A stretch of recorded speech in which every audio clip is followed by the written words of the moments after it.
on your way. Further information, call 462-888-777-225. Equals today, tomorrow.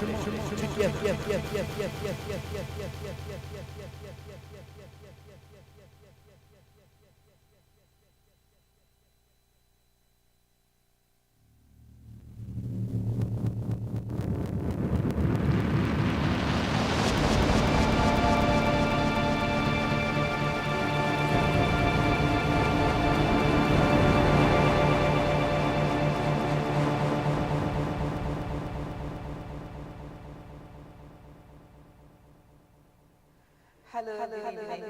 It's another week, and it's time again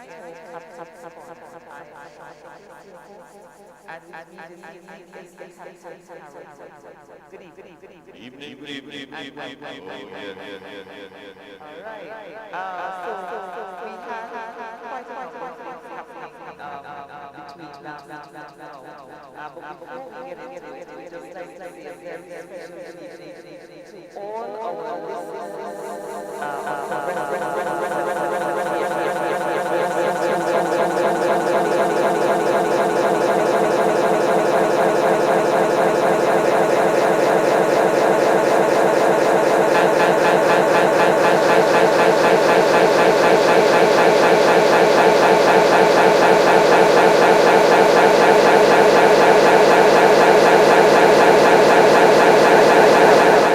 of the way. So, Harold, we start off, we've been seeing in the news all over, Caribbean news and other news, that you were a participant, a speaker, one of the presenters who took part in a CARICOM, or not CARICOM, but Caribbean Investment Summit in Barbados last weekend. Let's start there and, give us an idea of the whole genesis of it and your involvement and what we can expect going forward. Oh, yes. Well, I would say I had several very successful days in Barbados. I was invited to present and also to take part in several panels. And they were very interesting panels over the weekend. The persons who were there were drawn from the United States, from South America. There were presentations from persons who were from Israel and other countries that are associated with the Caribbean. So all in all, I would say that it was an excellent meeting. I presented on investment opportunities in Antigua and Barbuda. I also had the opportunity to meet with many persons to give them an idea of what it would take if they wanted to come to Antigua to do business. Of course, many of them, they wanted to know what is the current situation, etc. They know that an election is pending. And so they all said to me, they're looking forward to doing business with Antigua and Barbuda. And they certainly were very encouraging in really looking forward to a new dispensation where they will be able to deal with me, let's say, in a different capacity. And they are very, very happy and looking forward to doing so. But among the presentations, that struck me and stood out, there was a very good presentation from a group out of Israel. And of course, they have some of the similarities we have: limited land space, problems with water, and basically they were able to show how they were able to transform what was a desert into a very fertile area for agricultural production. And so my interest really hit the peak on the whole question of agribusiness and the tremendous potential we have here in Antigua for solid agricultural production, where we will be able to specialize in a number of the things that we can do best here in Antigua. I mentioned things like onions, tomatoes, of course, our Sea Island cotton, and crops that we have a good competitive advantage in producing. Of course, I also spoke about the passion that we have for developing a vertically integrated Sea Island cotton industry. And many persons were very interested in that.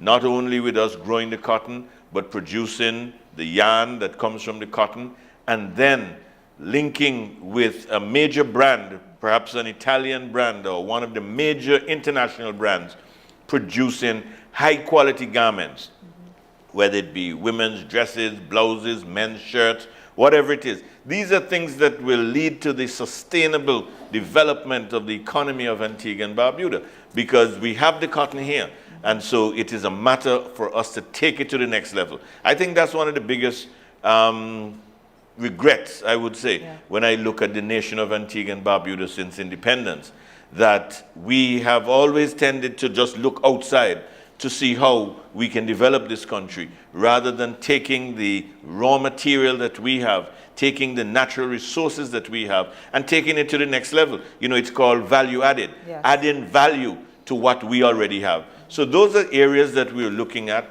Of course, wellness tourism. There are several persons who have a deep interest in developing a project along the lines of wellness tourism. So that was very good. So all in all, I would say, had a very good couple of days in Barbados.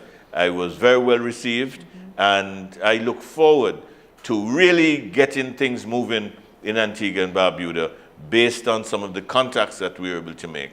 And basically, we can only go forward from here. And that takes me to my next question, because having had that initial contact with some of these persons who I believe you would have piqued their interest in doing business in Antigua and Barbuda, what's next after that in terms of trade and investment for Antigua and Barbuda, and you as the leader of the United Progressive Party of the cusp of a general elections would want to take forward? Right. Well, we understand that developing relationships and making contact with credible, reputable investors, this is not an overnight thing. Yes. This is something that it takes time to build these relationships. That's Brother Damani, Brother Jamal Pringle, and myself. We were in the Dominican Republic, as you know, late last year, as well as in Panama. This time, I'm hoping that we will be going up to the United States and possibly Canada, visiting the diaspora, touching base, building relations again. And that should take place in another few weeks, where we will be going to the centers in the United States where you have a lot of Antiguans, and seeking to see how we can deepen the current relationship that we have with Antiguans and Barbudans who are living overseas, so that again we are building the capacity for good investment. So as I said, you see, we don't want what happened with the Labour Party, where they came in and they had a lot of talk. They thought that everything that glitters was gold. And so a person would just come and tell them, I have an interest, and then they go and they make a big announcement. And that's why we've seen the 26 failures, because things were being announced before they had even had a chance to see whether or not the thing could actually come off the ground. We don't intend to make that mistake. We're using the time to cultivate relationships, doing our due diligence, building up our network of contacts, so that a UPP administration will be able to hit the ground running, because we would have already established these contacts, and we would be addressing the water situation, addressing the question of bringing jobs to Antigua, building partnerships with local business people, and looking at new ways, especially in agriculture, in seeing how we can develop cooperatives, develop new business models, and finding ways for us to really make a success of diversification of the economy of Antigua and Barbuda. Okay, very good. I want for us to touch on some national issues, but before we go national, I just want to take you back to your constituency for a bit, because you had to rush out last week. And of course, you had some tragedy there. I don't know if you'd want to take the time now to draw attention to that. And also, what is new in your constituency? What has been happening? Yes. Well, the water problem continues to be the main problem. And we'll deal with that in a few minutes. But I want to just take time out to really express my condolences to the family of the late Cleon Williams, who we all know as Punkashe. you know, Puncachet was, you could say, a staple, a feature within the constituency. He was somebody that everybody knew. He was a playwright, he was a director, he was an actor. And for him to have died so tragically, it really touches, I believe, the heart of everyone within the City East community and family. And to hear that he had been hospitalized, and then he came out of hospital, and he still wasn't in best shape, and for him to have perished, perhaps he might have wanted to run out or something, and found himself unable to do so. Very sad, very tragic. So I just want to extend my regards to Livingston, Livingston, to Montana, to Sly J, and to all the other members of the family who are bereaved at this time. Very, very sad loss in the constituency of St. John City East. Okay. All right. And in terms of what else is happening in the constituency? Well, even as a result of that fire, I just want to say that it is a matter of concern for me that there were other houses in the immediate vicinity of the fire who have been affected as a result of the fire. And I feel that good representation at this time requires that we really look about all the people who have been affected. And so the persons who live nearby, I just want to give them the assurance, because I'm aware that the fire has melted tanks, and the irony of it, you know, you have a government and a representative in the area who has been giving out these water tanks. And as a result of the fire, I know for a fact that someone whose water tank is immediately in the, just east of where the fire was, but very close to the fire. And that water tank has been badly damaged to a point where it cannot be used. And you would have thought that the representative would have made it his business to get there and to replace that water tank. A need. And this is somebody who's in need, you know, instead of just going around and picking and choosing who they want to give the tanks to. Tanks that are paid for by taxpayers' money, or tanks that were a gift from the Chinese. We are still seeing the Labour Party politicizing the distribution, but I want to ring a bell and to blow a whistle for the person who was most affected outside of the actual occupant who perished. I just want to ring a bell for the person whose house was also scorched and who lost their water tank. Come on, you know, let's get this thing done. So I'm telling the representative for the area, get on the job.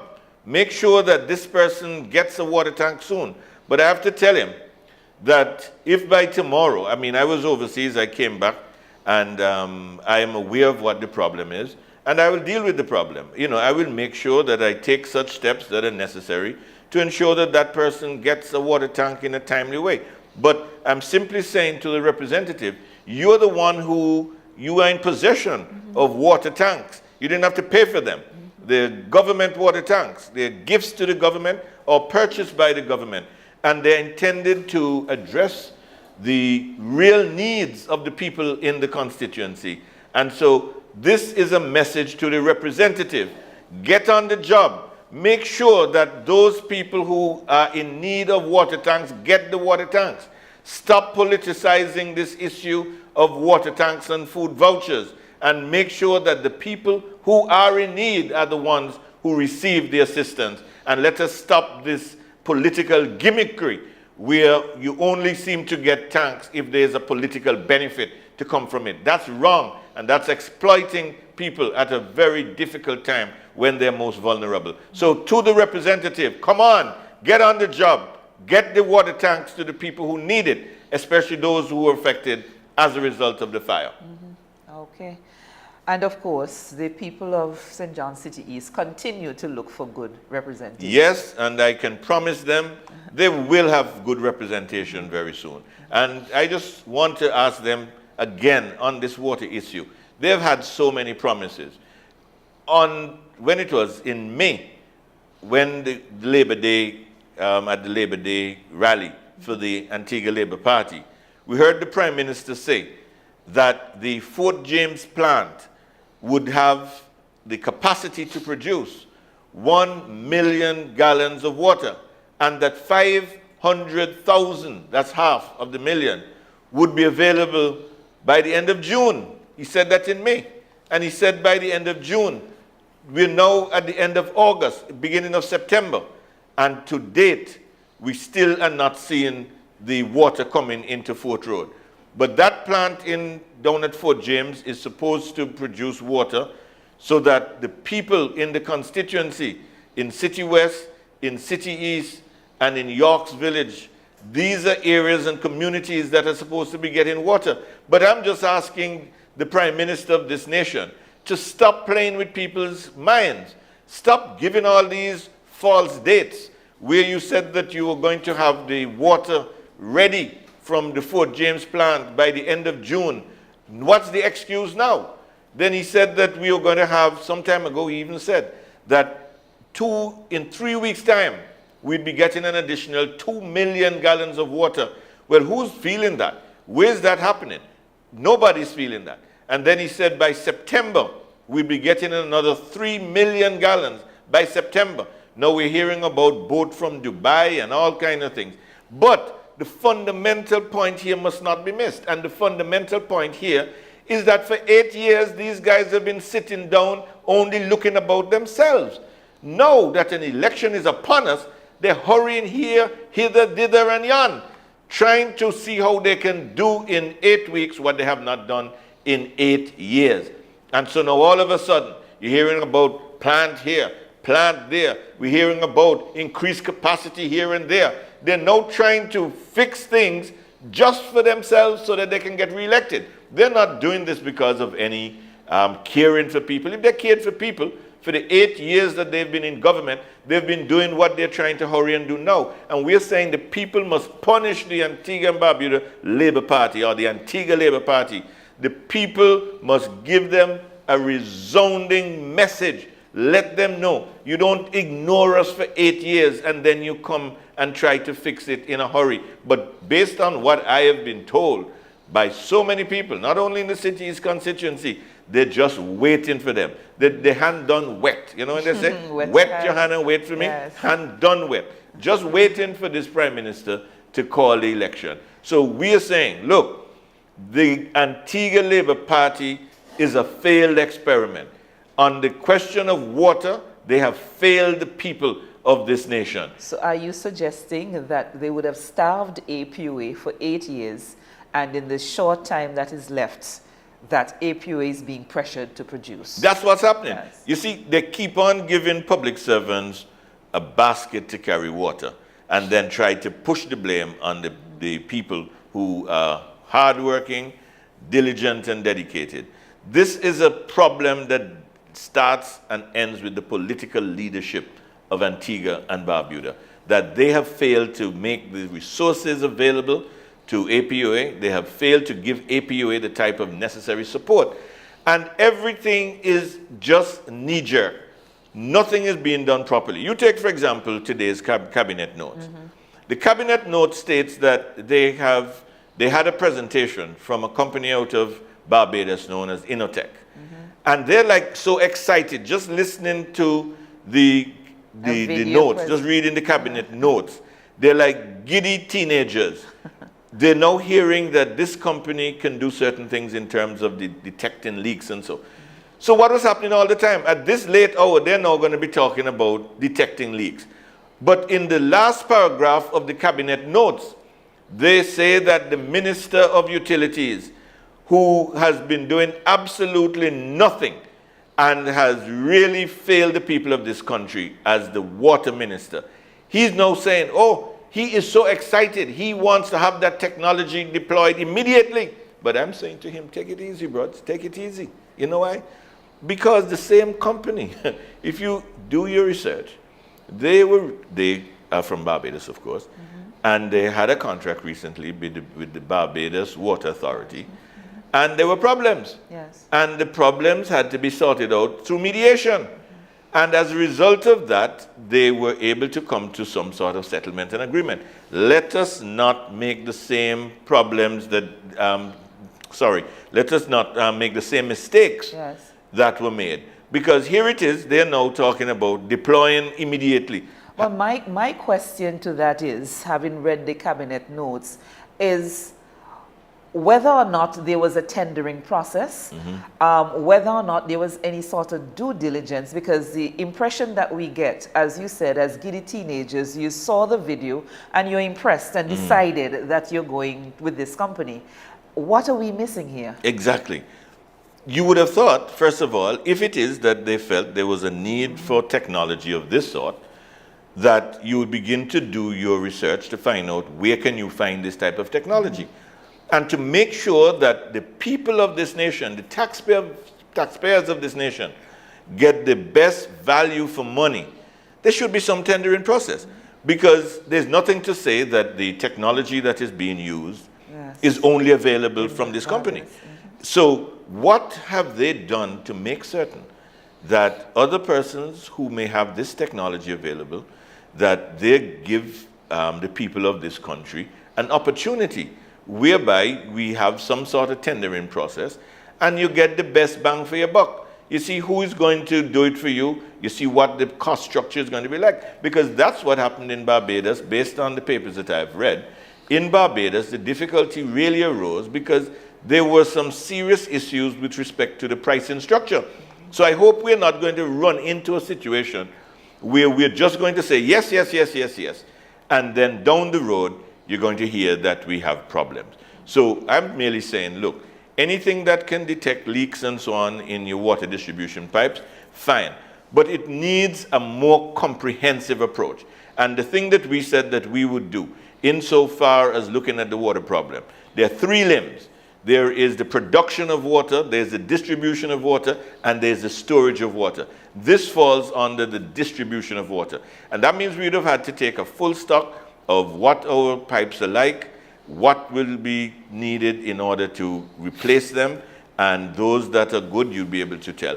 Now, 8 years into government, they're only now looking at some form of technology that would be able to assist them in determining where the leaks are. So we're saying the government of Antigua and Barbuda, they have failed us. Time for a new administration, which will take a proper, comprehensive look at our water situation and bring a lasting solution to our water problem, instead of this current approach of just everything that you hear, everything that you see, you jump up and you say, yes, yes, we want it. We don't know what the price is going to be, and we don't know if it's going to be the best price. So we're saying, let's do this thing properly. We need a government that will take this problem and solve the problem in a comprehensive way, rather than this knee-jerk, running up and down, hurrying, haste make waste type of approach. And with a limited timeline. And with a limited timeline, because they're only doing it because of the election. Yes. That's the only reason why they're running helter-skelter like this now, is just because there's an election. And of course, people should never forget the suffering of water up to this time, that, you know, there is an issue with water in Antigua and Barbuda, and we should never forget that. Never, but it requires, and as I've said, we need to be able to do this in a systematic way, and we'll get it done. Yes. We'll get it done. We'll get it done systematically and make sure that the people of this nation get good value for money. Okay. I wanted for us to shift focus a bit again, and the United Progressive Party over the past 2 weeks would have been engaged in drawing attention to small businesses, small and medium-sized businesses in Antigua on the mainland, in the business pull-up, small business pull-up initiative. How has that been going, and what can we look forward to this weekend? Yes, that has been going very well. Another creative UPP initiative that benefits people, and that's very important. It's not just an initiative for its own sake, but it's an initiative that benefits people. And we're focusing our attention on those small businesses that have been struggling in the communities. And this is just a practical and very tangible way for us to really give the type of support that is necessary at this time. And so the small business pull-up, the first one we had, it was in All Saints East and St. Luke. The second one we had, it was in St. George's or St. George. And let me just congratulate and just really say how pleased I am with the way in which the candidates are really stepping up to the plate and implementing these various initiatives. Now, this weekend, we'll be going into the constituency of All Saints West. So we're going in with our brother Anthony Smith, and the whole point is to give support to the small business enterprises in All Saints West. We'll bring our caravan through, leave a few dollars in the various establishments, because every little bit counts, and we know that. And so the idea this weekend, this Saturday, just look for us in the constituency of All Saints West. I believe we'll be starting out in the Seaview Farm area. And so you can look for us anything between 1 and 2. Just look out for us, and you will be seeing how the UPP really gives support to the small business enterprises in the various communities. So I would want to imagine that in addition to generating revenue for these small and medium-sized businesses, it's also a listening engagement in terms of what the party No, it's a doing as listening well. engagement, because it allows us to listen to what the small and medium-sized operators are saying, the problems that they're facing, the high and escalating cost of living, the prices that they now have to buy at. And it really reinforces in our own mind that the options that we've put on the table are viable and necessary. In fact, just recently in Nevis, they decided that they're going to remove the fuel surcharge, I believe, from the electricity bill. So everybody's trying to do something to help their people. We've heard of measures taken in St. Vincent, measures taken in Barbados, measures taken in St. Lucia. All of these places have taken measures to help their people. But in Antigua, you have a government that refuses to do anything to help the people, and they're just content to make sure that they're comfortable, and if the people have to suffer, well, let them suffer. That's their approach. It's a bad approach, and we'll make sure we change that to a people-oriented, people-friendly, people-first approach. Okay. We're at that point of our program where we're going to take a break, hear from our sponsor, and following which our discussion, and of course those of you who are on Facebook, remember you can send us your concerns, your questions, and hopefully we'll get a chance to have them addressed by the political leader and captain. So we'll take this break and then we'll be right back. It's time to join the family at the People's Cooperative Credit Union Limited. We offer savings accounts, deposits, fixed deposits, loans, among other related services. You can even become a shareholder by purchasing a minimum of 50 shares at $5 per share. Membership is super easy and convenient. Just visit our newly opened credit union building on Upper Newgate Street, Monday to Fridays, 8:30 a.m. to 2 p.m. with proof of ID and address, along with $15 to cover registration and passbook. And you'll be set and on your way. For further information, call 462-8888 or 727-2285. People's Cooperative Credit Union Limited. Today, tomorrow, together.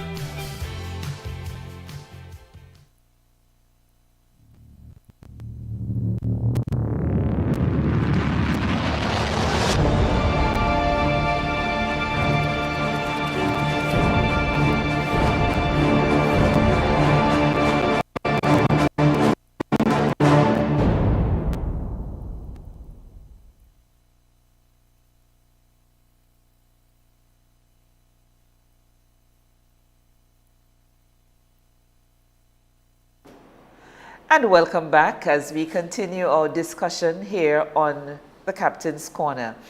Now, Harold, I want to take your mind back. Jolly Beach has been in the news over and over and over again, moving deadlines in terms of when we can see something happening with the property. And of course, we have the whole issue with severance for the workers. Missed deadlines once again. Again, you see, there needs to be a clear program in terms of what we're going to be doing for Jolly Beach. This thing is becoming almost a joke now. We keep hearing a different story almost every week. Now, the Prime Minister himself, in July, early July, he said to this nation that they were going to get, he called it Apple Vacations, but anyway, it's, as we know, the Apple Leisure Group. He said that they were going to be taking over the Jolly Beach Hotel, and that he's hoping that in 6 weeks, it's going to be up and running. 6 weeks! I mean, this guy said that in July. You see, he just says things to hold you for now. So if you're listening, you hear 6 weeks. So everybody's now hoping. And then he's figuring that in 6 weeks, everybody will forget. But today now, they come out with a story from the cabinet, and they're telling us it's going to be December. Yes. So where did the 6 weeks thing come from? And then there's no mention of the Apple Leisure Group. So is the Apple Leisure Group off the table? Was that a blarney that he was just giving us to hold so that we would just ease down the pressure on him? And then in 6 weeks he figured, well, everybody would forget. Well, we're not going to forget, because it is his MO. It is the way in which he operates. He just comes and he tells you a pack of lies. He just gives you a set of false dates. He creates all sorts of impression that things are going to get better, and nothing is getting better. So we're calling him out. What is this thing about 6 weeks from Jolly Beach? You told us so 7 weeks ago. What has happened? How are you not coming back and telling us anything? Don't just give people these blank, nonsensical statements that you know is a lie that's laced with lies from beginning to end. We're tired of these statements that are laced with lies. And I'm calling him out. Tell us about this situation with the Jolly Beach. You told us 6 weeks. Now you're telling us December. So what happened? And that goes back, if you look at all the statements that he's made.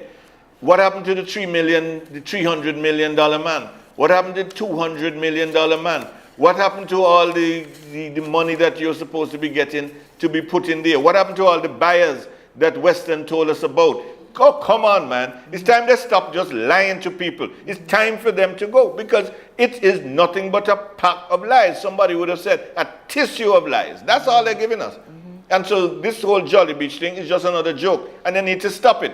They need to come to the people and say, what is the real story with Jolly Beach? Because we know there are a bunch of people who are totally incompetent. Imagine them walking around, and that's still the biggest laugh of the town. Imagine them walking around telling people they're going to sell Jolly Beach, and they had not even bothered to check that somebody had put a caution on the land at Jolly Beach. And imagine them going to people internationally. You can imagine the embarrassment when you're already telling somebody they can buy it, and only to tell them, oops, sorry, I didn't realize that there was a caution on the land. That's the first thing you have to check. So all in all, this administration led by Gaston Brown, bunch of jokers, don't know what they're doing. They're running around like headless chickens right now because an election is coming, but there is clearly no plan for the development of this country.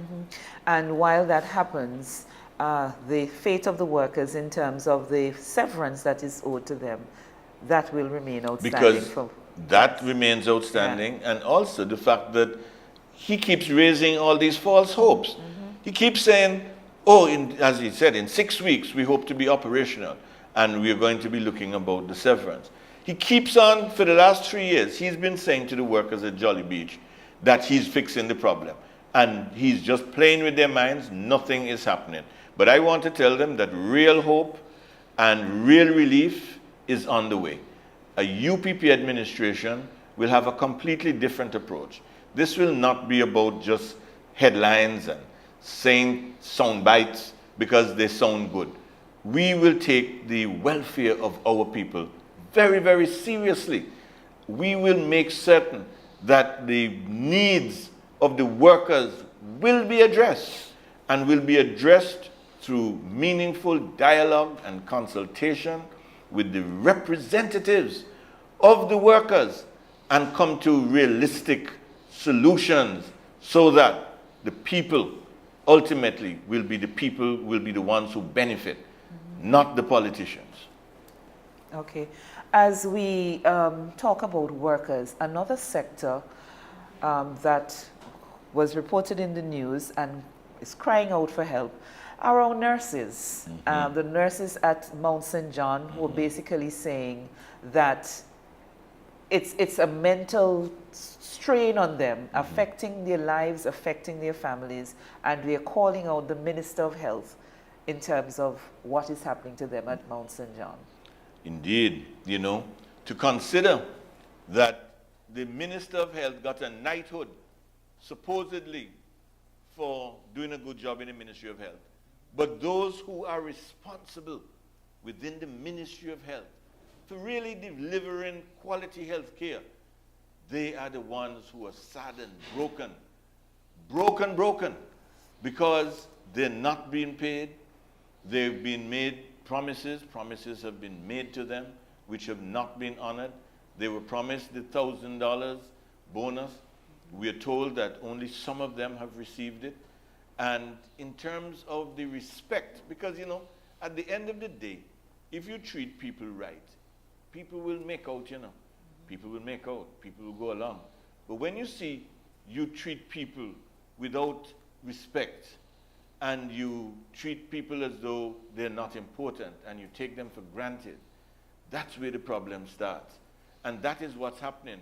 When you listen to what the nurses are saying, that is the real problem. The disrespect and the disregard.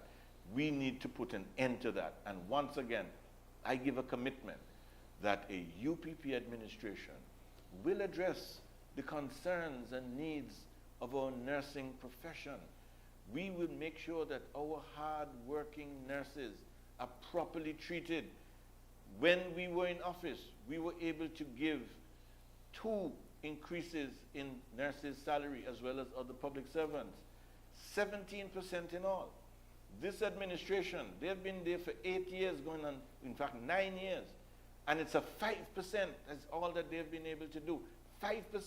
And bear in mind that through all these problems, the water problems, the problem with public servants, the problem with our nurses, the problem with the hospital and its facilities, you're dealing with a government that has had available on an annual basis, every single year, they've been pulling in an additional $200 million and more.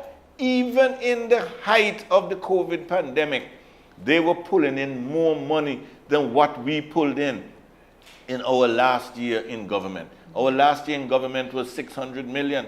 They were getting $750 million up to 2020. That's the reality. But it's all about wasting money. And I've said time and time again, our major problem is not a revenue problem. Our major problem is an expenditure problem because of the wastage that takes place. And that's what we need to fix. And so right now, my heart goes out to the nurses of Antigua and Barbuda. My heart goes out to all those workers who've been promised their back pay and can't get their pay. Better days are coming, and I just want you to know, hold on. A United Progressive Party administration will look out for you, give you the respect, and give you the dignity that you deserve as professionals. Okay. I'm going to Facebook, taking us back to the Small Business Caravan. A question that came in. The Small Business Pull-Up is one of those outside-of-the-box kind of initiatives.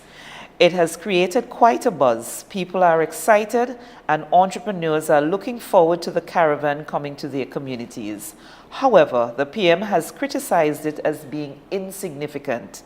Can you please indicate how you're going to create an enabling environment for small, micro, and medium-sized businesses? Very good question. Yes. We understand that small and micro businesses and medium-sized businesses will really be the drivers of the economy.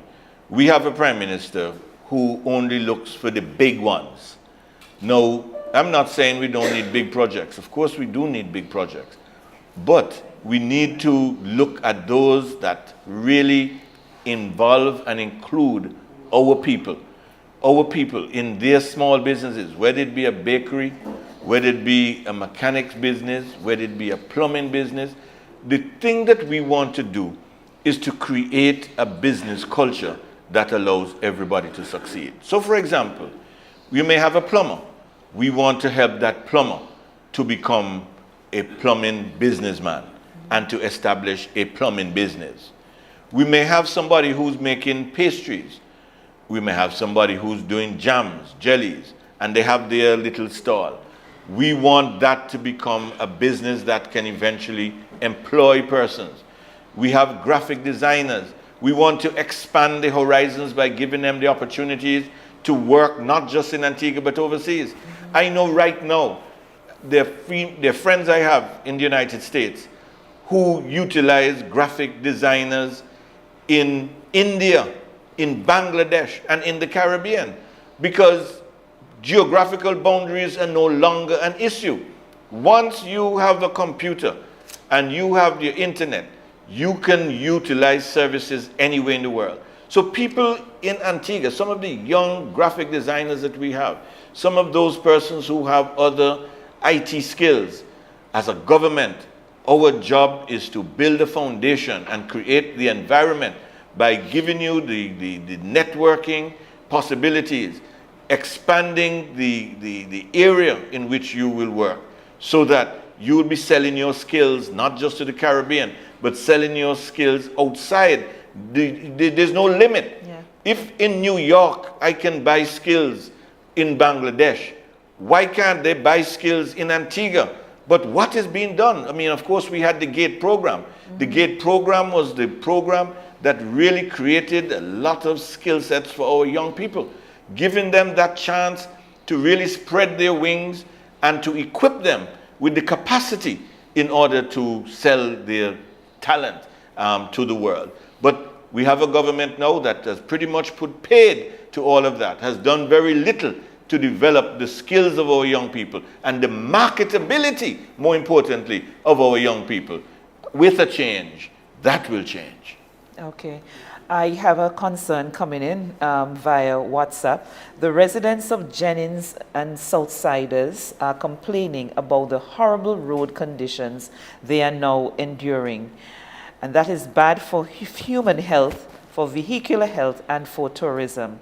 And 4 schools in that general area are affected transport-wise: Jennings Primary, Jennings Secondary, Trinity Academy, and St. Mary's Secondary School. Where is the Minister of Health, and where is the MP? Where is the Minister of Works, and where is the Minister of Tourism? Yes, I have had those complaints, and I would want to sympathize with the residents of the constituencies of St. Mary's North, St. Mary's South, and even those who are going as far as Old Road, that it is unacceptable the way they appear to have just left the road in a way that creates such inconvenience for people.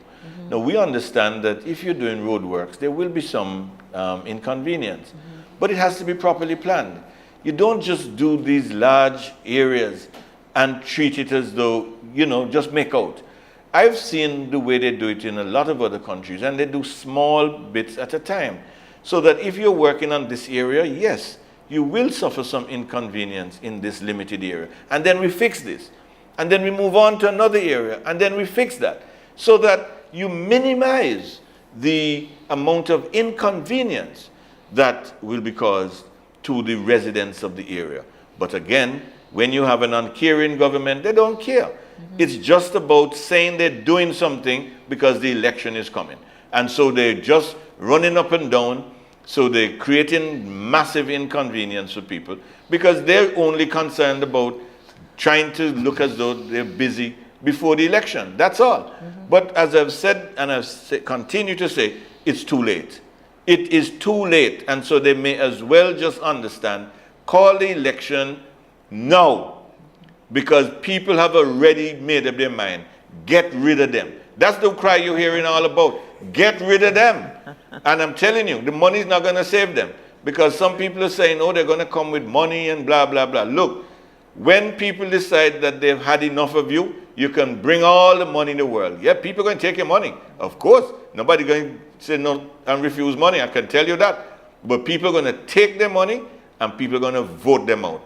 That is the clear signal that I'm getting around Antigua at this time. Another concern coming in, the Prime Minister on an Observer Live program last week said Genoa has no shares in WEOC. Was the 24% shareholding a hoax all along?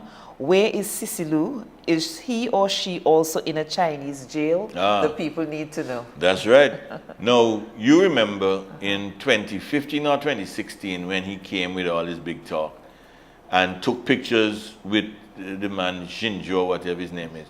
Now, at that time, the man could hardly get any break. Everywhere the man go, you have Gaston Brown walking behind the man to take picture with him.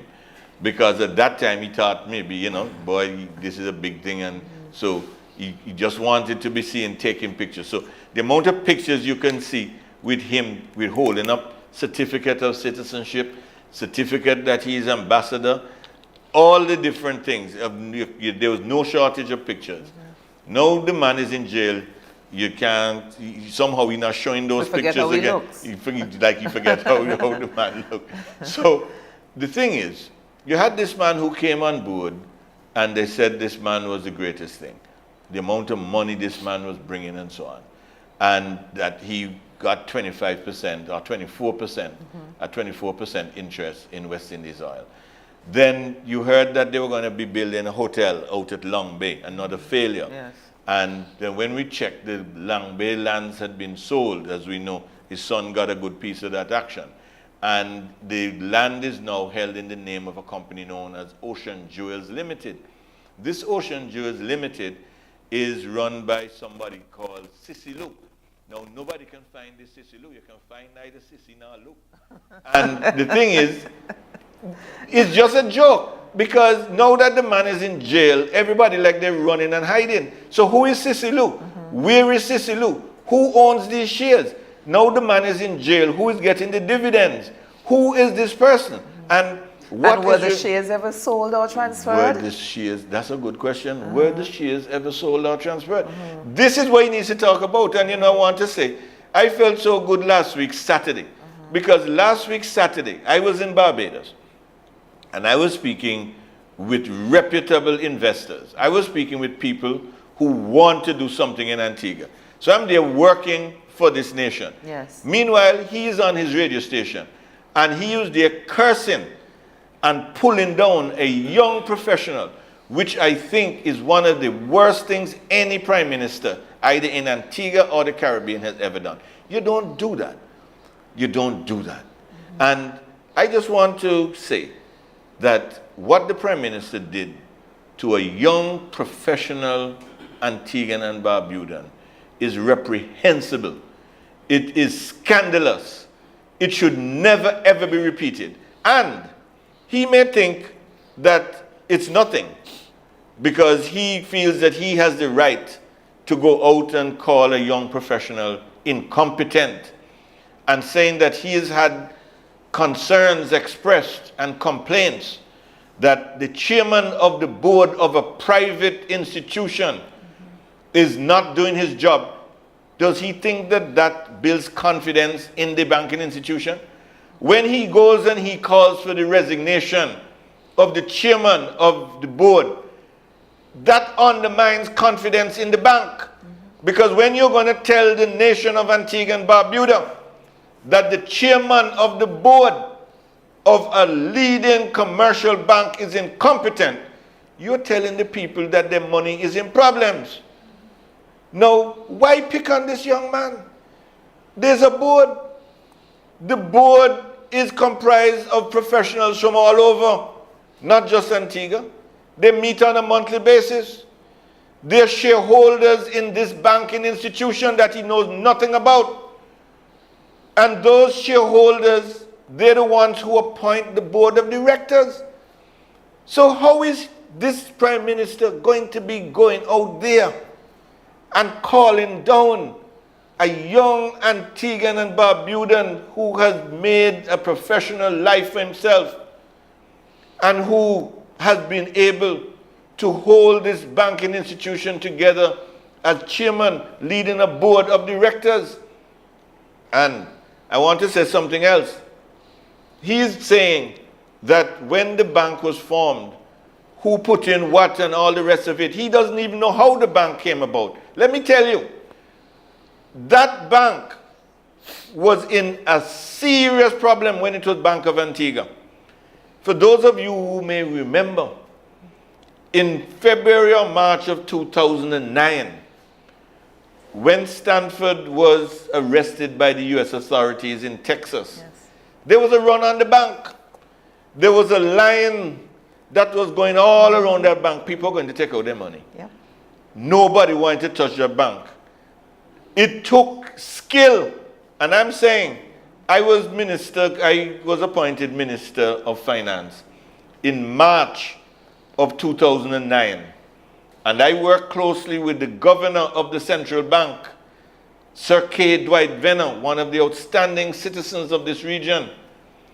And I have to give credit to him for the effort that he put in going to Dominica, going to Grenada, going to St. Vincent, going to St. Lucia. I played my part in terms of making sure that we were able to give the necessary commitments and that we were able to hold discussions along with the governor, with representatives from the banks from these areas, because they didn't want to come in. Why would they want to come in? This is a bank that just had a run on it. 75 million or more had just been taken out by depositors. It was a bank in trouble. And able to pull these persons together, get them interested to invest in this institution. And today, it is one of the foremost banking institutions in the Eastern Caribbean. So he comes in and he sees it, he doesn't know anything comes about. But it was never ever the intention of the government of Antigua and Barbuda for us to get into the banking business. We're in the business of running the country. We're in the business of making sure that we can give the people proper health care, proper educational services, do the things that government's supposed to do. But all that he is concerned about right now, he wants to see how he personally can get control of ECAB. And the worst thing you can ever do is make a broke government take control of a banking institution. A bank is the only business where the stock does not belong to the owner. The stock belongs to the people, the deposits. Yeah. And when Gaston Brown seems so gung-ho to the point where he is going out, and I think the statements he's made about the young man are libelous, and I think the young man should go and see a lawyer, because when you're going to impugn the professional reputation of a young person who has the future ahead of him, that's very serious. He has suffered serious reputational damage. But the point is, we were never in the business, or we didn't see ourselves as being in the business of running any bank. That's not what government is for. Let bankers run the banks, and let government run government, and provide proper services to people. That's what people want. And I am very, very concerned, because the desperate way that he seems to be going after this man, the way in which he seems to be, like, have a bee in his bonnet for him. And every time he go on his program, every Saturday, like Antigua say, he had chung for the young man. Having all kind of things to say about him. I'm telling him, come off the guy's back, man. Give the guy a break. Let the guy do his job. And why are you blaming him? There's a board. There's shareholders. You're not the only player in the game. There's the preference shares that we know about. Why are you not getting the money that we can get from that? Why are you not making sure that the shares that we now have, divest those? Let Antiguans and Barbudans own those shares. That's what we're saying. Let Antiguans and Barbudans own those shares. The fact that the government owns them is no big deal. Let Antiguans and Barbudans own them. Empower our people. Give our people the opportunity to own some shares in ECAB and stop this vulgar, terrible assault on the character of an upstanding Antiguan. Stop it. And as you rightfully said, whereas it might be considered as a personal attack, the implications are that it can put the bank in danger, because it's the industry is such. If persons, you create doubt in customers' mind, they will withdraw their money to take it to some place that they believe it's safer and can be handled by people better off, or better, you know, as he's saying, the guy is incompetent. Listen, this Prime Minister is unhinged. And you've heard me say it before, and I know what I'm talking about. If he does not take his Risperdal, we have problems. When this guy does not take his Risperdal, we have problems. And I believe right now, I'm hearing about all kind of shortages. I don't know if that's one of them that may be having difficulty getting. But he needs to take his Risperdal. Because he is out there like a crazy man. He's there cursing people. Who does that? Where in the world you ever hear Prime Minister cursing people like that? And getting into people's bed grass. When you heard him the other day talking about this customer over at Global Bank, what he having that? Talking about the man greedy. The man greedy for asking for his own money. What has this country come to? You put your money in the bank. You go and say to the bank manager, fill out my form, I want my money. And because you say you want your money, he say, can't get all your money. You say, I want my money. You say, well, you're greedy. You're unreasonable. How can you be greedy for your own money? This is the craziness that's going on in this country. Look, the sooner we get rid of this crazy man, is the better for the country of Antigua and Barbuda. Trust me. Okay. Our time is quickly running out. What's new? What can people look forward to for the UPP as we continue in the campaign season? Well, you know, we will continue to engage at the community level. That's what we're doing now. You'll be seeing a lot more of us. The most important thing is to reach the people. And, you know, whilst we're saying call election now to save this nation from further tribulation at the hands of a madman, we also are saying that the more time he gives us is the better for us, because we're not wasting time. We are out there, and for every day that passes, we're meeting hundreds of new people. So throughout this nation, we're meeting more and more people, and the longer he takes, it is the better for us. But for the sake of the people of this country, we're saying, release us, man. You know, release the people from this bondage, and let us get the country on track once again, and let the UPP take the governance of this nation so that we can transform the economy, so that we can bring relief to our people, we can create meaningful employment, we can diversify the current industries that we have, so that we have more opportunities, so that our business people can have a level playing field, so that they know that there's a government that's working with them and for them, and not against them, and not competing with them. We need a mindset reset. And that's what we're going to create in this country. A new dawn, a new beginning, by choosing the UPP as the right choice. Okay, and before we go, our children go back to school on Monday. Those who are studying tertiary education would have left already for overseas. As leader of the United Progressive Party, what is your message to our young people as they start a new school year? I want to encourage all the young people who will be returning in the next week. I just want to emphasize to them how important it is to study and get a good education. You only get a chance to be young once. Use it. Use it wisely, use it productively. I'm very proud of those young people who have been excelling academically, those who have been excelling in sports, those who have been basically doing a good job in terms of their time that is spent at school. I want to give a big shout out to the Princess Margaret School, which is in the heart of the St. John's City East constituency, and where a lot of the young people from the City East constituency go. So I just want to encourage all of them as we go back to school, as they go back to school, do your best.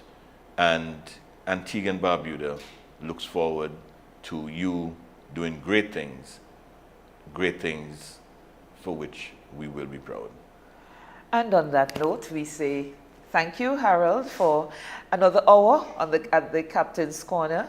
And for our many listeners and viewers, we thank you as well for being part of this program. And for those of you who are on Facebook and you're engaging there, we thank you so very much for engaging and being part of our program tonight. Those who have sent questions and comments, we also thank you for your contribution.